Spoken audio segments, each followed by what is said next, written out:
Muy buen sábado, señoras, señores, niñas, niños, niñes, bienvenidas y bienvenidos a esta nueva edición de este programa tan hermoso que se llama Conexión Salud. A mi derecha, quien la dio yo. Bienvenidas, ¿cómo les va? Buenas tardes. Pilar Sánchez. A mi izquierda, la morocha bomba. Emma Piñero, buenas tardes a todos y a todas y a todes. Y quien les habla de por qué iba a poner el burro por delante y me di cuenta que no, Vanessa la cordobesa López, el burrito cordobés. Bueno, escúchenme, hoy tenemos un hermoso programa, como siempre, que lo pueden escuchar en vivo en este instante, por ejemplo, por www.radiorayuela.com.ar. Ahí estamos saliendo en vivo, ¿sí? En un rato lo subimos a el Spotify de Radio Rayuela BL. No, Radio Rayuela es el Spotify, ¿sí? Nos pueden encontrar en el Instagram de Radio Rayuela, que se llama Radio Rayuela BL, y en nuestro propio canal de YouTube, que es Conexión Salud Radio. Y también tenemos nuestro Instagram, que es Conexión.salud.radio. Estoy un poco dormida. Bueno, pero ahí nos pueden dejar sus consultas. Claro, ahí nos pueden dejar las consultas, dudas, sugerencias. Exactamente. Recibimos un montón de sugerencias, que también de eso va un poquito el programa de hoy. Sugerencias para hablar de algunos temas de actualidad. ¿Sí? Sí, que muy importante lo que está pasando cosas en salud en estos días. Bien, bueno, entonces vamos a arrancar. El primero con la columna de actualidad. ¿Qué nos trajiste, Pilar, para el día de hoy? Bueno, lamentablemente seguimos con el reclamo del Hospital Pediátrico Garrahan, sí, un hospital nacional.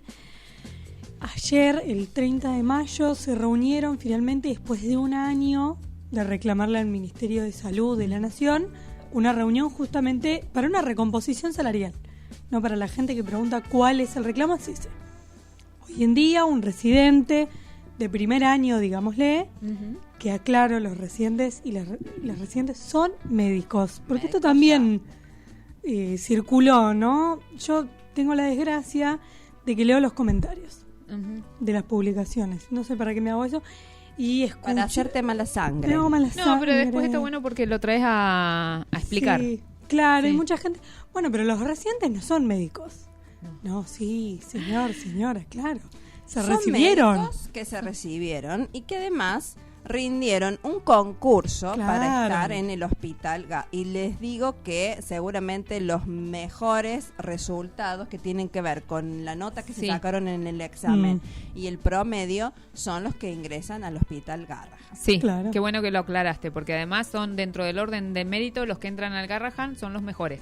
Porque todo el mundo quiere formarse en ese hospital de excelencia y solamente van a querer, empiezan preguntándole al primero, el que se sacó mejor nota, a ese le preguntan, ¿en dónde querés estar? ¿Dónde y se ocupa el Garrahan, ahí van ocupándose los primeros, o sea, que además... O sea, se arma un ranking y esto es todo un mérito, como bien dijeron. No es que uno se recibe de pediatra. No, uno va y hace la residencia en pediatría, por ejemplo. Después, bueno, las posbásicas. Es todo años y años de formación, ¿no? Sí. Entonces, bueno, esto primero.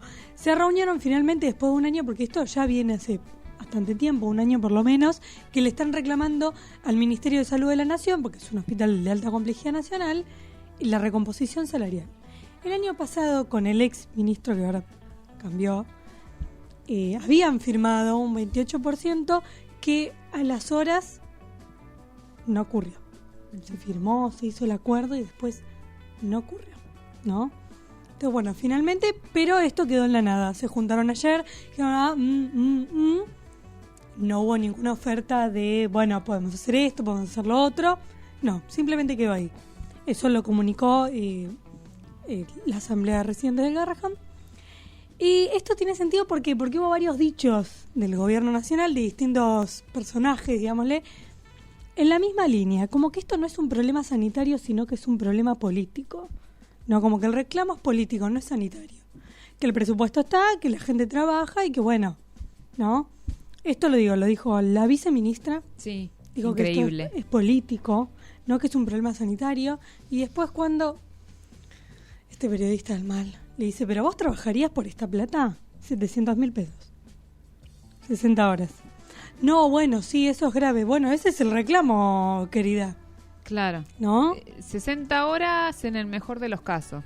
Claro. Porque siempre, como ex residente, uno se supone que el horario es de las 8 de la mañana hasta las 4 de la tarde. Si sucede algo, un niño se descompensa, lo que sea, a las 4 de la tarde, justo cuando vos te estás yendo, te tenés que quedar. Y te tenés que quedar capaz hasta las 5, hasta las 6, hasta que termines tu trabajo. Claro. Y se además, resolvió un traslado, por ejemplo. Y eso puede tardar horas. Exacto. Y vos te quedaste ahí con tu... Porque O sea, es tu que son paciente. más de 60 horas, exacto. Claro. Además, no solamente tenés que estar ahí formándote en la práctica, sino que tenés que llegar a tu casa Preparar, muerta de cansada y ponerte a estudiar. Y preparar clases, preparar examen, todo Ateneos. el trabajo tal cual. Qué bueno que lo nombrás. Sí. Más allá, pará, y esto es de lunes a viernes y no estamos contando las guardias. 6 guardias mensuales de 24 horas. O sea que implica una guardia fija por fin de semana y una guardia fin de semana de por medio.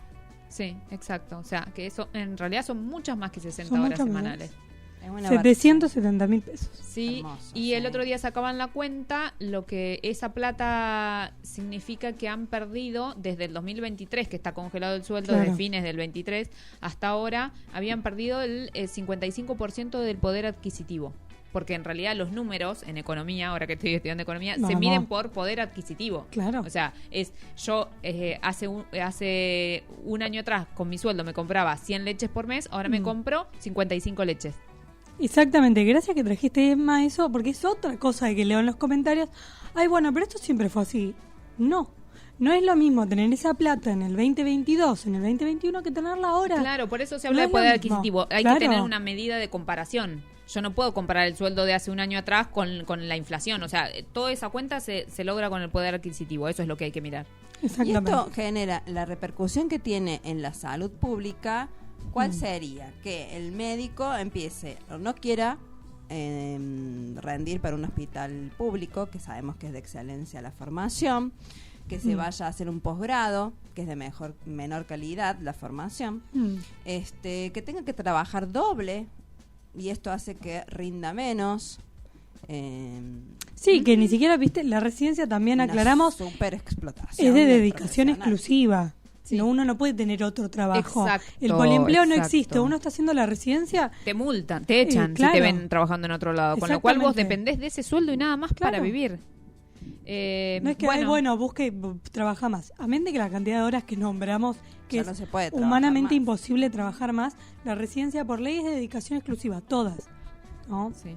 ¿Qué conectadas que estamos? Porque una va tirando la data importante, lo que dijiste recién, Vane, qué importante, porque cuando Milei dice esto es político, no, el presupuesto está, no es político, porque si los residentes renuncian, como vos decís, no hay quien atienda, porque yo si por esa plata quiero renunciar, me dedico a otra cosa, no Claro. sé, me voy a hacer cualquier otra cosa. Uber. Exacto, Claro. me hago Y Uber. no solo los Entonces residentes, ahí, los profesionales también han la renunciado. realidad es que el hospital se sostiene la atención gracias a los residentes, que hacen todo el trabajo. Entonces no es que solamente político. Se te van a ir los residentes, te quedas sin nadie para atender. Claro. Así de corta. Y la importancia del residente para el paciente, porque yo que fui residente de un hospital pediátrico de psiquiatría, quienes estábamos en contacto permanente con los niños y las niñas éramos los residentes. Sabíamos toda la historia, sobre todo cuando cursan una internación, que están súper vulnerables los niños, que muchas veces la familia no los acompaña. El lazo afectivo que tienen con el residente es muy importante y hace a la buena recuperación. ¿Sí? Exacto. Bueno, entonces pensemos, por favor, y acompañemos esta lucha Sí, tal cual. desde toda la población. Y último datito, que cuando dicen, porque es otra de las cosas que yo también vi, que está bueno ver lo malo que dicen y para recorregirlo, Claro. que en realidad hay más administrativos, Ay, iba es a decir, decir lo ñoquis, mismo. ¿viste? Que médicos. Supuestamente hay 800 administrativos, dijo y lo voy a la decir viceministra, entre comillas, sí. y nada más que 400 médicos. entre esos administrativos ponen a los enfermeros, a los técnicos de rayos, a los técnicos de laboratorio, porque como desde que se sancionó esto, fue en la época de Macri, que ya enfermería, técnicos de rayos, de laboratorio, de hemoterapia, todo lo demás ya no era profesional, sino que eran administrativos, es por eso que cuentan como administrativos, pero no, o sea, la persona que saca una radiografía y la persona que limpia el lugar es tan importante como los médicos. Todos son importantes, exactamente, porque para que una persona sea asistida es necesario toda esta cadena, desde alguien que lo reciba, desde alguien que esté también trayendo las historias clínicas o la digitalización, el que limpia, el que cambia las sábanas, el que esteriliza, el enfermero, el trabajador social que se cerró la residencia, bueno. Todo va en detrimento de la calidad de la atención. Porque no es únicamente, bueno, los residentes, sino también profesionales que han renunciado en estos años, por esto que dice Emma del poder adquisitivo, que ya es insostenible. Profesionales de vuelta, volvemos mejores formados, es un hospital pediátrico de alta complejidad nacional. Y todo va en detrimento de la salud de los más vulnerables, ya sean los niños, los discapacitados, los ancianos. Qué lindo. Hermoso este país. Sí, cómo se está poniendo. Sí, no. Ya, a mí, yo siento que ya hay una cuota de maldad. Hay maldad. Sí. Que ya no, viste, porque se empezaron a escuchar todos estos argumentos, no, es político, qué sé yo. En un momento también, Guillermo Francos hablando, pero ¿es necesario que el Estado Nacional tenga un hospital nacional? La discusión no es esa, ¿no? A ver, me parece que no va por ahí. Y aparte, por supuesto, el de las pocas residencias que tiene la nación, porque el resto, las provinciales las banca cada provincia, las de Cava las banca Cava. No es que la nación se hace cargo de todas las residencias, no, pero por lejos, ¿eh? Exacto. Más. Tal cual. Exactamente, algunas residencias. Bueno, bien. A concientizar y a debatir esto que es muy importante. ¿Qué otro tema tenemos para el día de hoy? De actualidad. Algo que pasó y que esto sí me pidieron varias personas que hablemos del caso ocurrido en Villa Crespo, de esta tragedia que ocurrió con esta mujer que asesinó a sus 2 hijos, su marido, y luego ella misma se suicidó. ¿Sí?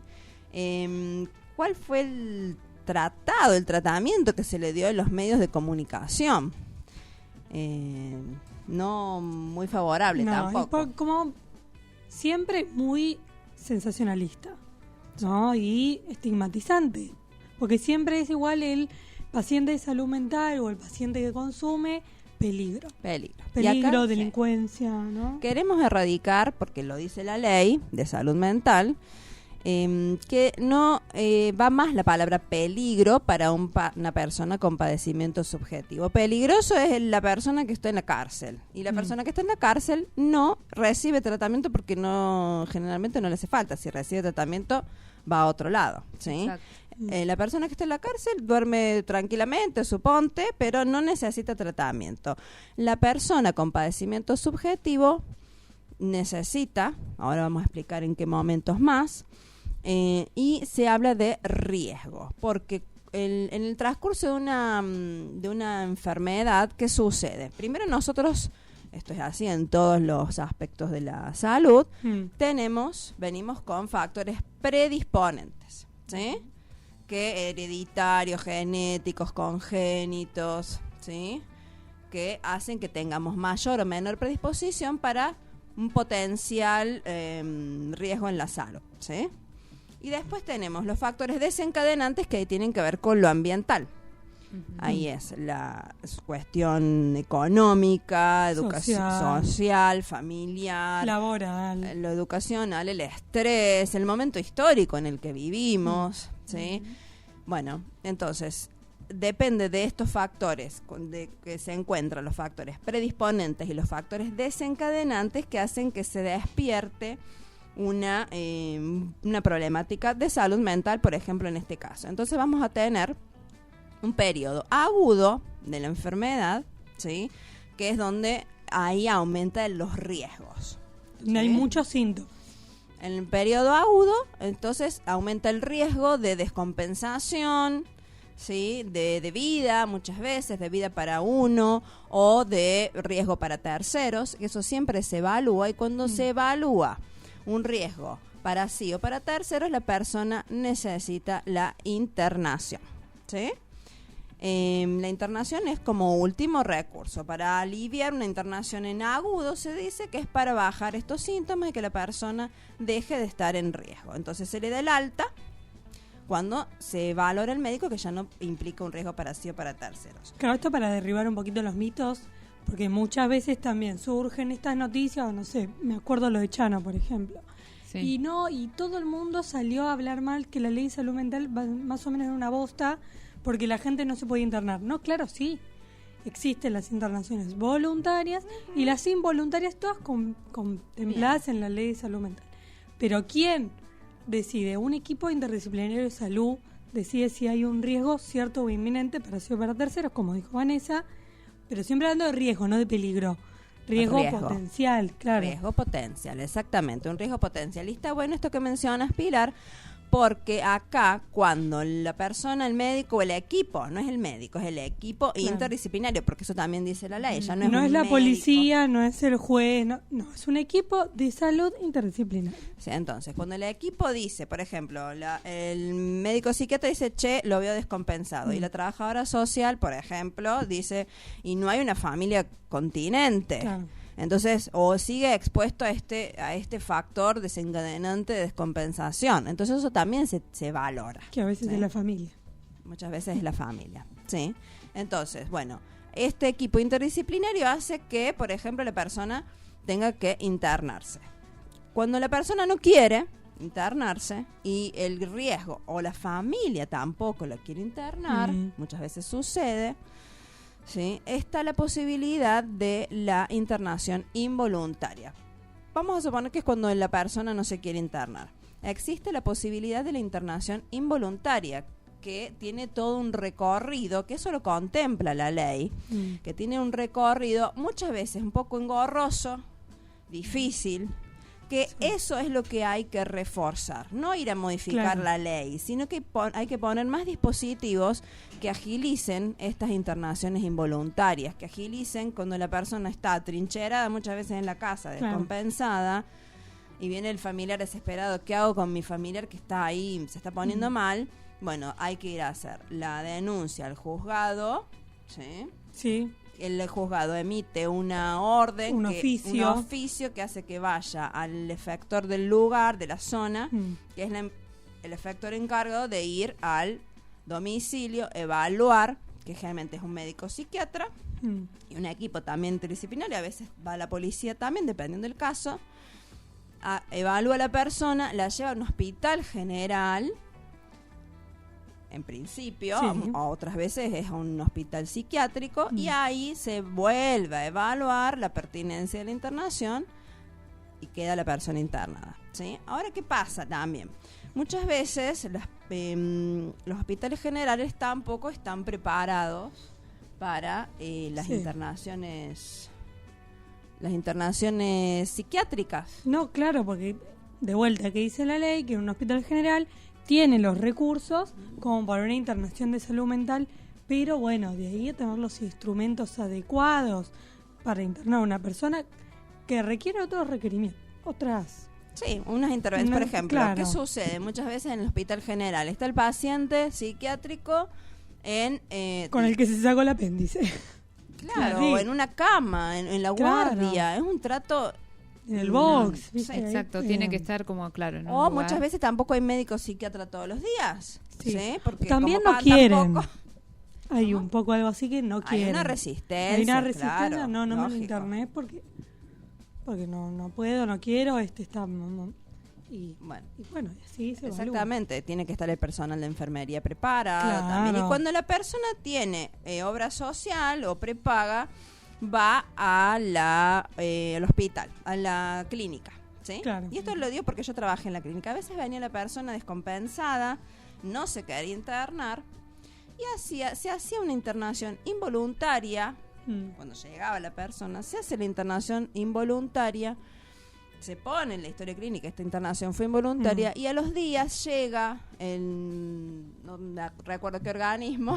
El organismo de revisión. Eso, de revisión, y ve si la internación se voluntarizó, porque cuando la persona se empieza a compensarse, claro, decide quedarse internada porque empieza a tomar conciencia. ¿Sí? Entonces, como para ir cerrando. Sí, disminuyeron un poco los síntomas, también se estabilizó. Se estabiliza. Entonces, como para ir cerrando, ¿qué sucede? Vienen estos periodos de agudización, y luego se compensa la persona y viene un periodo de estabilidad. Ese periodo de estabilidad es importante. El seguimiento, ¿sí? Que hayan recursos que tiendan a este periodo de estabilidad, como por ejemplo el acceso en las salas, los hospitales de día, que hay muy pocos, y sobre todo en la parte pública, las casas de medio camino, que también propone la ley, que no existen prácticamente. Sí, recursos intermedios entre lo ambulatorio y la internación. Exactamente, ¿no? Entonces, para que haya un periodo de estabilidad tiene que haber acceso a la medicación, que sabemos que la medicación es carísima. Sí, en algunos lugares está la medicación gratuita y en muchísimos otros lugares no. Entonces, es importante que las personas de salud mental reciban su tratamiento. Es importante porque principalmente sufre mucho la persona, empieza a quedar estigmatizada, relegada, le cuesta conseguir trabajo, le cuesta insertarse en la sociedad. Y que la acompañen también, ¿no? No solamente estas instituciones, sino la familia, la que haya, amigos, quien sea, pero estar ahí atento para lo que necesite, para la ayuda. El tema de la medicación, la verdad que es un problema porque hasta mismo la prepaga no la cubre al 100%. Y es una medicación muy cara. Bueno, chicas, gracias, me encantó porque a mí, por ejemplo, que no manejo el área de salud mental, me quedó clarísimo la explicación, y me encantó, Vane, también que arrancaste diciendo, aclarando esto de que, porque yo como paciente de salud mental, bueno, yo siempre digo, tengo trastorno bipolar, es un estigma que siento acá todo el tiempo en mi espalda. O sea, recordar que los mayores, el más porcentaje de delitos lo llevan a cabo personas sanas, o sea, en sentido sin patología de salud mental. Por eso las cárceles están llenas de personas estables desde la salud mental, porque si no fuese así, no estarían ahí, estarían en un neuropsiquiátrico, que los crímenes y todo tipo de delitos que suceden personas con patología de salud mental son los menos. La diferencia es que se hacen más públicos, o sea, porque en general son más escandalosos, quiero decir, la persona no se puede tener un delirio místico y entra a una iglesia y matar a todos, pero es un caso en la historia que uno lo recuerda de hecho por años, o sea, como en el caso, antes había sucedido otro caso que después se hizo un programa que se llamaba Mujeres Asesinas, que Mara, la chica que también mata a toda su familia y después se mata a ella, un caso y este caso, o sea, 2 casos en la historia argentina, quiero decir. Esto es para sacar el estigma. Exactamente, bien. Y lo que más riesgo hay es que la persona se haga daño a sí misma. Esto es lo que siempre ocurre. Eso. Sí. Bien, bueno, entonces, como para ir cerrando el bloque de actualidad, pero que tenemos ahora un súper invitado, Emma. Sí, después de la pausa. Sí, tenemos al doctor José Leonardo Ferrer, que es médico clínico y médico esteticista. Así que quédense acá porque ya venimos con nuestro súper invitado.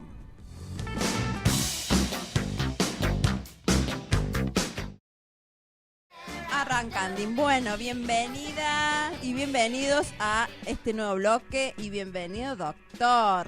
Bienvenido. No, gracias a ustedes por la invitación. Bueno, un gusto y un placer que hayas aceptado nuestra invitación. José Leonardo Ferrer, médico clínico. Correcto, y médico estético también. Médico estético. Contanos un poquito qué nos trajiste para hoy, qué nos preparaste para el día de hoy, qué querés compartir con la población. Bueno, principalmente parte de la aceptación a la invitación era tocar un tema bastante importante, sonado en estos últimos días, que es acerca de estos centros estéticos que no tienen un aval o un soporte médico directamente para el ejercicio de la medicina. O sea, estaríamos hablando de personas que realizan un ejercicio ilegal de la medicina. ¿Qué Hay tipo de un montón. centros? Porque No, parte mira, de un no sé. video, parte de un Ah, TikTok, nuestra correcto. charla partió de un TikTok que se hizo viral, donde que dos amigas se inyectaban en su casa, en el living de su casa, Exacto, no sé dos qué amigas producto. fueran a una lachista y esta lachista le aplicaba el tratamiento de voluminización labial o armonización labial, como se conoce, pero no tenemos el conocimiento de qué productos realmente, si era ácido hialurónico, si era un polímero, si en su defecto era agua, no sabemos qué fue lo que aplicó. Y aparte de que no tenían ningún tipo de medida de asepsia y antisepsia del el espacio donde se aplicaba el producto. Básicamente era la sala de la casa o un patio, algo así. ¿Y qué Peligro. consecuencias tuvo en la salud de estas chicas? No lo muestran en el TikTok, no, pero por ¿cuáles suerte. podrían ¿Podrían ser? ser? Infección, esto de... Claro, los riesgos que podemos tener básicamente partiendo de la asepsia y antisepsia, que obviamente podemos abrir una puerta de entrada para un germen, o sea, hablando de una infección propiamente, porque no se utilizan guantes, no sabemos si los productos están estériles o no, porque ya están abiertos directamente en lo que se puede apreciar en el video. Y más allá de esta complicación de infección, también está la infección directamente por una oclusión vascular. O sea, que lesionamos una arteria porque no sabemos la anatomía, no conocemos la anatomía y planos de aplicación del producto, en este caso de un ácido hialurónico, y evidentemente la complicación directamente va para el paciente. Y en su defecto también para el aplicador, porque no va a saber manejar esta complicación. Suceda, por ejemplo, un émbolo, si me inyecto ácido hialurónico en una arteria, Correcto. se puede generar un émbolo. Se genera un émbolo y ese émbolo genera una oclusión de la vascularización, lo que genera una necrosis o muerte directamente del tejido que deja sin vascularización. Ah, bien. O un ACV, por ejemplo, en el peor de los casos. En el peor de los casos, correctamente. Bueno, o sea, es importante esto que trajiste. Sí. Y la infección no solamente es el absceso local, sino que también se puede generar una sepsis. Se puede generar una sepsis, correctamente. Por eso básicamente hacemos énfasis en todos los pacientes que quieren hacerse un tratamiento médico estético que vayan con un médico especialista en estética. También hay un tema controversial con respecto a si los odontólogos pueden hacerlo o no.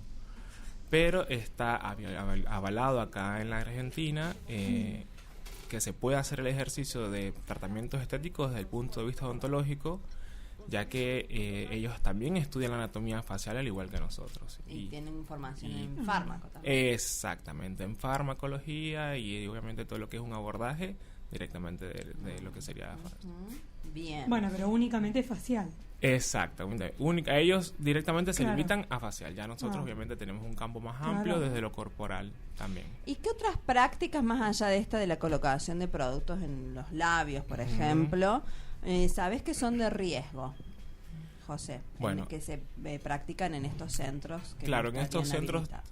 correcto. También tenemos que hacen lo que sería o comúnmente conocido como plasma rico en plaquetas, que sabemos que se hace la extracción de la sangre, se pasa a una centrifugadora y esa misma sangre se aplica, el plasma que sale a través de la centrifugación se aplica en cara o en cuello, manos, en escote, para el área que se haya determinado el tratamiento. También hay una contaminación porque evidentemente si no somos profesionales directamente del área, estamos haciendo una extracción, abriendo una puerta de entrada directamente al torrente sanguíneo. Y que si no se toman las medidas de higiene, evidentemente a la hora de aplicarlo también hacemos otras puertas de entrada a aplicarlo en la piel. Y la composición de los productos, ¿te has enterado de productos que han aplicado que son nocivos? Por ejemplo, nosotros acá en Argentina, no sé en Venezuela, durante muchos años la comunidad trans recurría al aceite de avión. Sí. Inyección de aceite de avión, además del famoso metacrilato. Correcto, sí. En Venezuela se hizo durante muchos años y se sigue haciendo una campaña de no a los biopolímeros. Porque se le vendía al paciente un tratamiento que, hablando de células expansoras, de células madres, de que era básicamente una sustancia que te iba a aplicar y que era compatible con el cuerpo, y que lo que iba a hacer era expandir de manera fisiológica, generar un volumen. Donde se colocara. Generalmente se dio mucho a conocer que se colocaban en glúteos, pantorrillas, hasta llegaron casos de mama.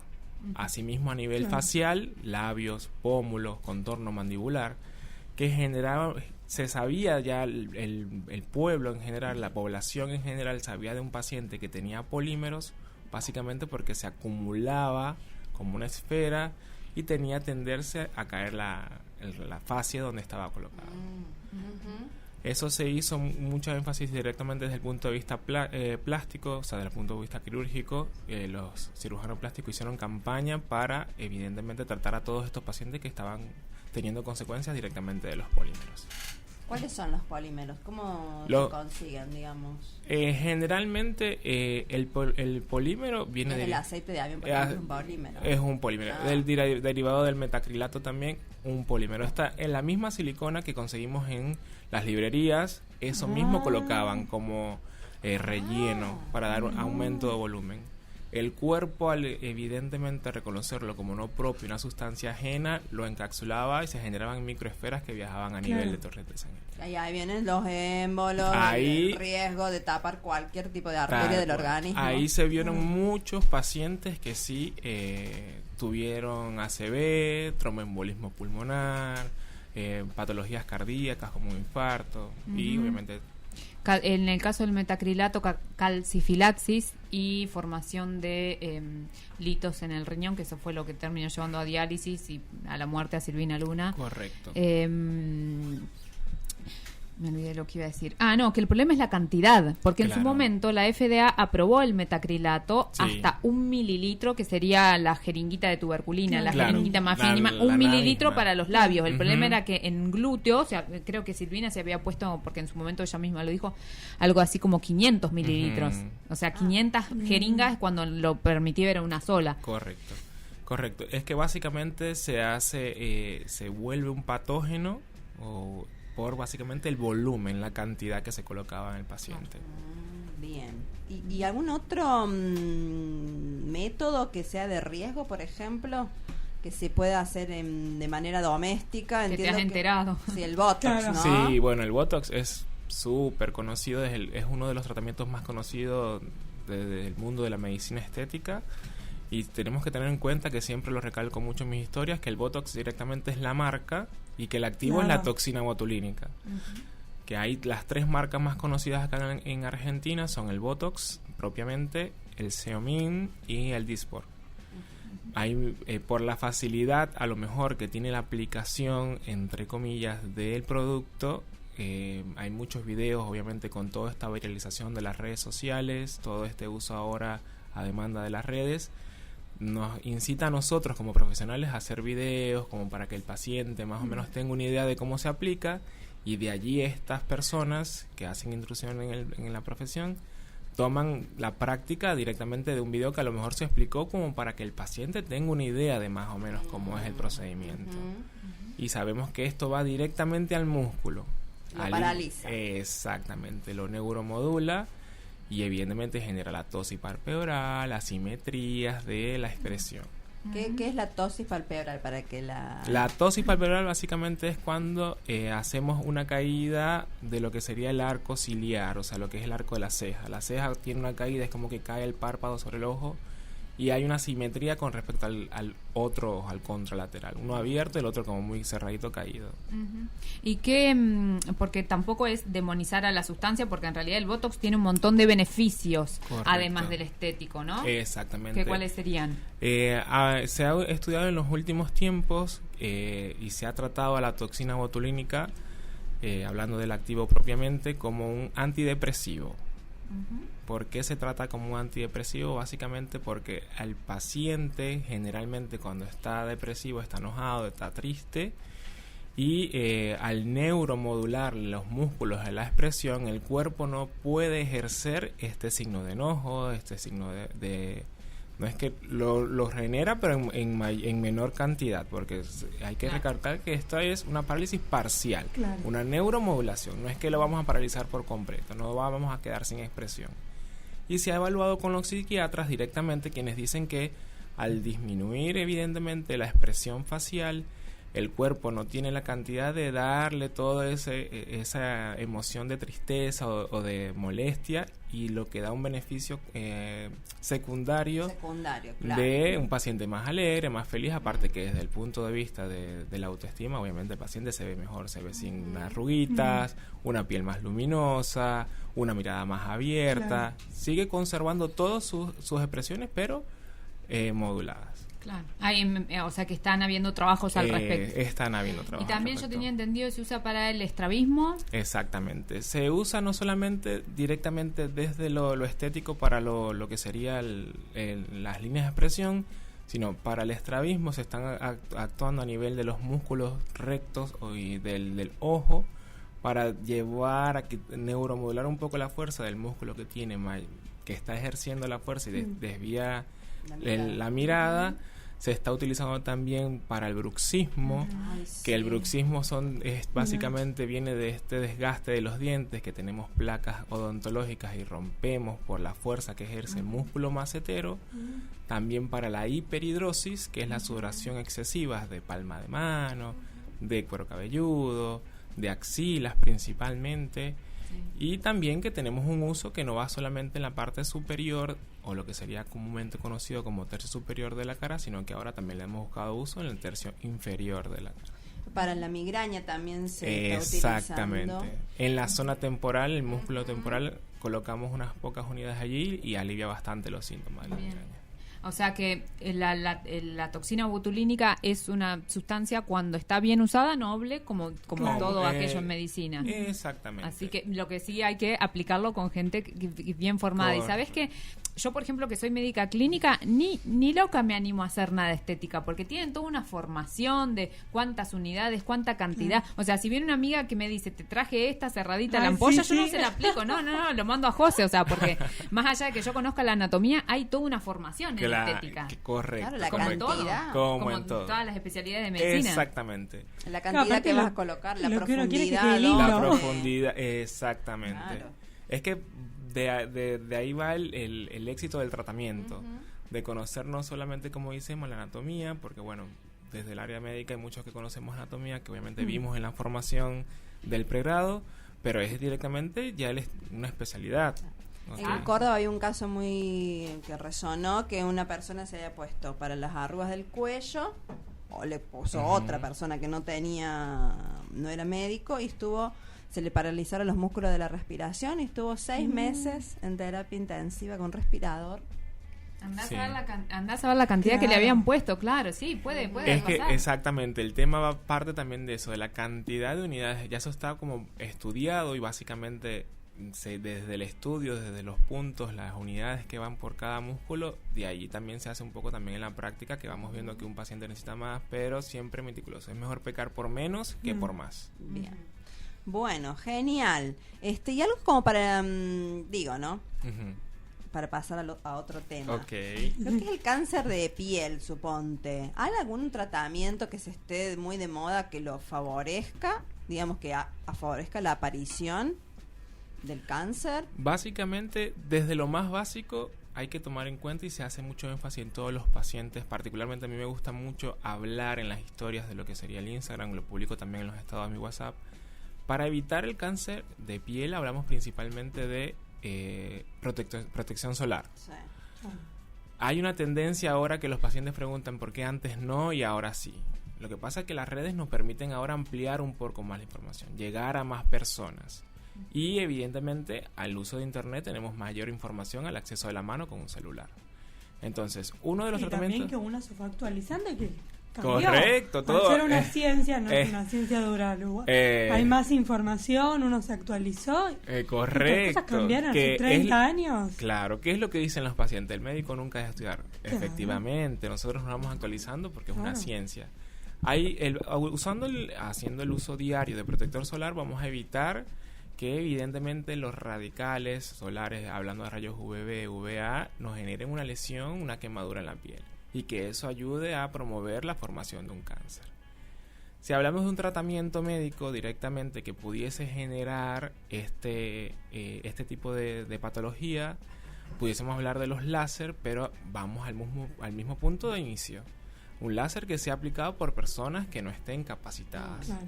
Porque desde el punto de vista médico ya tenemos las directrices, la cantidad de emisión de láser que se va a generar en la piel, que tenemos lo más común ahora que son las depilaciones láser. ¿Y eso, la depilación láser? Claro, eso vino dado para que se haga directamente desde lo médico. Y que sea un médico el que capacite, en este caso un operador, ¿ok? Pero se está viendo que volvemos a lo mismo de que vemos un video en YouTube, un curso de alguien que dijo, listo, me hago unos pesitos de acá, de este cursito que le explico, pero generalmente hay un voltaje que se va manejando, que hablamos de Joule, hablamos de watts, que tiene el equipo y para emitir la onda láser, y que evidentemente se gradúa según el tipo de piel del paciente, de los fototipos.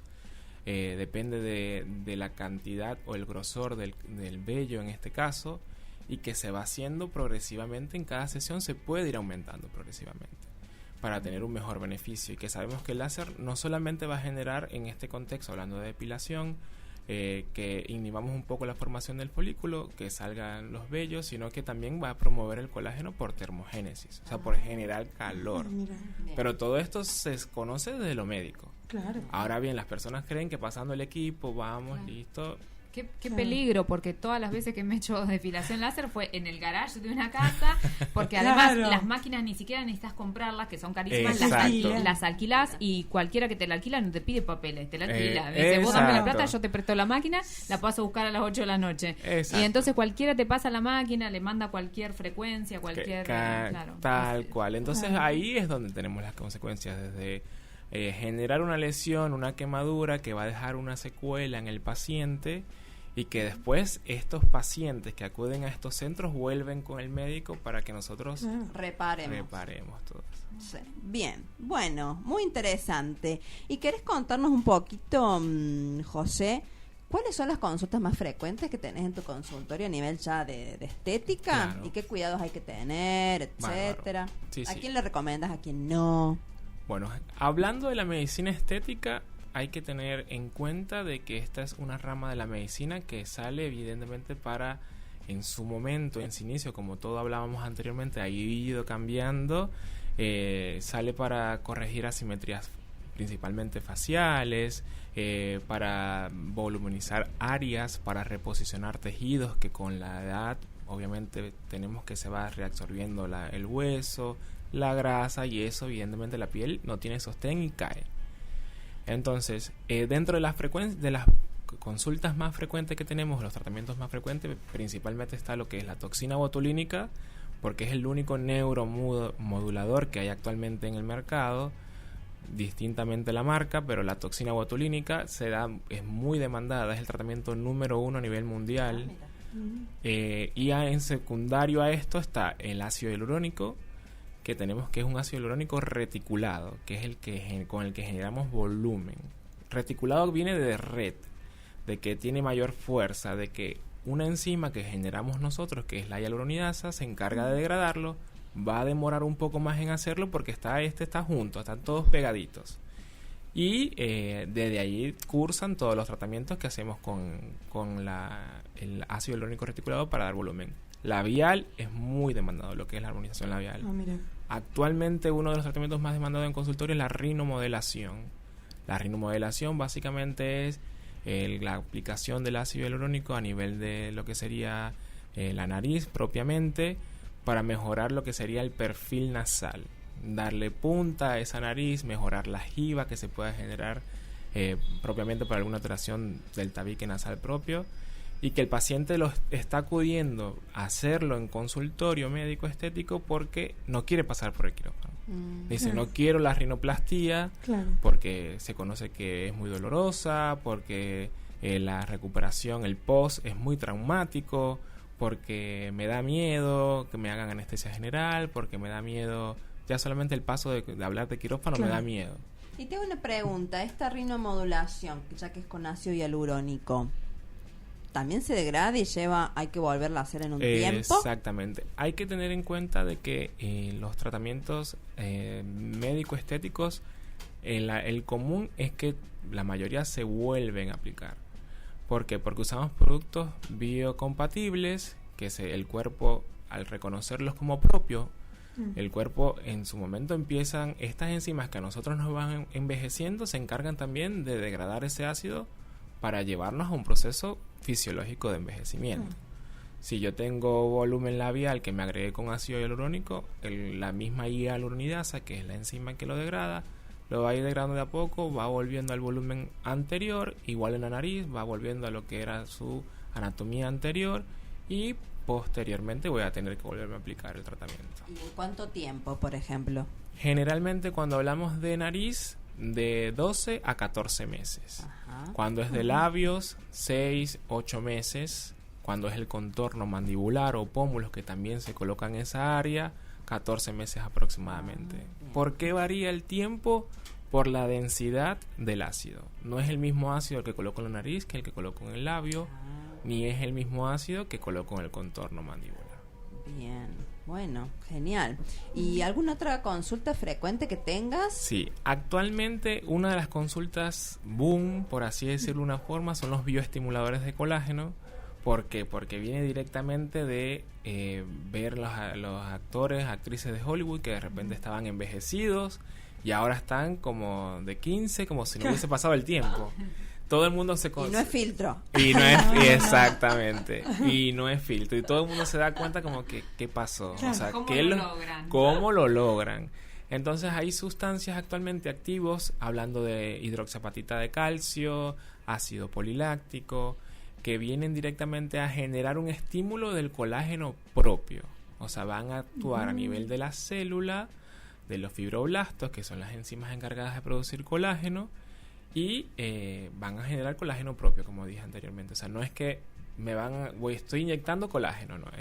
Voy a decir a la célula, es la hora, vamos a contratar trabajadores de colágeno, de generar colágeno. Y por eso el cambio también de estos pacientes no lo vemos inmediato. ¿Por qué? Porque él tiene un periodo de 3 meses aproximadamente para generar este colágeno propio. Y son estos pacientes que vemos hoy y lo vemos normal. Al mes lo vemos como que... Más joven, como un el poquito retrato más, de Dorian sí, Gray. Exacto. Algo te hiciste, pero están todas estas amigas y amigos que dicen, no vimos nada. No vimos moradito, no vimos nada. Claro, porque ya se hizo hace un mes. Y a los 2 meses hay más cambios sin seguir aplicando. Progresivo. Exacto, es progresivo. A los 3 meses sería el efecto definitivo. Y ahí es cuando vemos que toda la piel como que generó este estímulo de colágeno, se vuelve una piel más gruesa, van muchas líneas de arruguitas que están finas, genera como un efecto lifting. No es un lifting porque el lifting sabemos que es quirúrgico. Es como que retrae un poco los tejidos y evidentemente los demás, los familiares, tu pareja, todos van viendo, pero es como que se extraña porque en 3 meses yo no vi que fuiste más al médico. O sea, en este caso al médico estético. Qué raro, ¿no? Y ahí es cuando surgen todos estos reels, TikTok y todas estas cosas, memes, de que no, que fue que tomé agüita, que me protector solar, las cremitas, pero es porque ya hicimos un tratamiento hace 3 meses. Y te hago una pregunta, el colágeno hidrolizado, que también está muy de moda, ¿sirve, no sirve? Tomarlo, sí, ¿no? Sí. El que se toma. Esa es una de las dudas también muy frecuente en consultorio. ¿Por qué? Porque básicamente es como que no sé si realmente funciona, si no. Lo que siempre le hablo al paciente es que tiene que ser la dosis ideal, como de toda medicación, que son 300 microgramos de colágeno hidrolizado. Por día. Por día. ¿Y cuánto es eso, 300 microgramos? Eso actualmente vienen presentaciones en sobres que Sí. ya tienen la cantidad ideal y que generalmente vienen combinados con vitamina C, que les va a ayudar a la absorción y les va a ayudar como de tránsito, ayudarlos a que los lleve a que haga su efecto directamente más rápido. O sea que sirve. Sirve. Sí, pero debe hay que ser depender la constante. marca, ¿no? Exactamente. Porque debe haber cada uno igual que es que centro claro, estética, tal todos cual. te venden colágeno. Sí, exacto. Y que vamos a ver no solamente beneficios en la piel, sino en las articulaciones, correctamente, a través de las uñas también, en el cuero cabelludo, a nivel de fortalecer el folículo piloso. O sea, ¿Y es lo mismo que tomar gelatina, por ejemplo, o no? Se dice porque que exacto. Gelatina Gelatina con está hecha naranja. de proteína. Y es más barato. Lo que pasa es que si Gelatina hablamos sin de las... sabor. Exacto. Se dice principalmente que sea gelatina sin sabor, que tiene proteínas, que ayuda a promover un poco la formación de colágeno. Sabemos que esto se ha hecho estadísticas y ayuda, pero tiene que ser una cantidad Claro. importante. En cambio ya el colágeno viene ya a 300 microgramos, tomo una dosis que viene en sobre o en una cápsula y con eso ya obviamente completo la dosis del día. Y que hago mucha énfasis en mi consulta diciendo al paciente de que bueno, nosotros vamos a tener un envejecimiento fisiológico. ¿Y cómo hago yo para que ese envejecimiento sea más saludable? Suplementándome con las cosas que yo voy dejando de producir o de absorber de los alimentos. A ver, por ejemplo. Por ejemplo, hablando del colágeno, que ya vamos a más o menos explicamos, un colágeno diario por día de 300 microgramos, vitamina C, que generalmente la dosis sería de 1 gramo, para que nos ayude con las defensas, con la protección de radicales libres, haciendo su efecto antioxidante. Aparte de eso, el omega 3, que nos ayuda obviamente con la elasticidad, a mejorar obviamente lo que es la circulación sanguínea, porque disminuimos la agregación de plaquitas de grasa en las arterias. Un multivitamínico, porque evidentemente ya no absorbemos de las verduras, de los vegetales, de la comida, todos sus nutrientes, sino que bueno, como ya no absorbo todo, me suplemento la otra parte con un multivitamínico que tiene complejo B, que tiene zinc, que tiene magnesio. Todas estas cosas que me van a ayudar a tener un envejecimiento. No es que no voy a envejecer, porque los pacientes tienden a confundir esto, no. Un envejecimiento más saludable, que no me van a doler tanto las articulaciones, que voy a tener un ritmo un poquito más, voy a estar un poco más activo, que por ahí estoy previniendo de una forma patologías cardíacas o otro tipo de patologías al hacer una suplementación oral. Bien. Bueno. Yo la semana que viene te voy a ir a ver entonces para que me pongas el bioestimulador. Ah, bueno, buenísimo. Sí, el tema A ver, estética. en 3 meses o Ya me por van a uno. ver. No, sí. Es un tema la estética dentro, sobre todo del feminismo, Claro. quienes están de un lado, de un bando y del otro. Pero bueno, como decimos siempre, mi cuerpo, mi decisión. Y a mí me Claro. encanta recurrir al el famoso monólogo de la película de Almodóvar, en donde el Amparo dice, bueno, una más genuina es cuanto más se parece a lo que soñó de sí misma. Claro. Así que yo me voy a ir a aplicar yo. Muy bien, muy bien. Bueno, ¿y dónde te podemos encontrar, Bueno, José? muy importante. En Instagram y en TikTok Ajá. salgo como @dr De doctor. de doctor José L. Ferrer. Todo junto. Todo junto. Ahí van a ver no solamente lo que sería una presentación de quién soy, sino también de los tratamientos médicos. Estuve chusmeando en muy Instagram. bien. Muy Impresionante. bien. Los... Sí. Las explicaciones. Exacto. Está bueno. Ay, la Sí. es como- Rinomodelación. La rinomodelación. Sí, es el tratamiento, no digo el número 1, pero está ahí compitiendo con el bioestimulador, en consultorio más demandado. Porque no todos mis colegas hacen rinomodelación por el riesgo. Si en toda la cara tengo un riesgo vascular, en la nariz es mayor. Ah, Entonces es como que también hay que ser un poco artista como para poder darle una modelación a esa nariz que quede prolija, que quede bien. Así que bueno, ahí me pueden conseguir en estas 2 redes sociales, y desde ahí hay un link en ambas redes que los direccionan a un WhatsApp donde pueden obtener más información, agendar turnos, consultar cualquier duda que tengan directamente de un ¿Y tratamiento. en qué zona atendes? Estoy actualmente en el consultorio principal es en la zona de Palermo, en la calle José Cabrera, al 3856.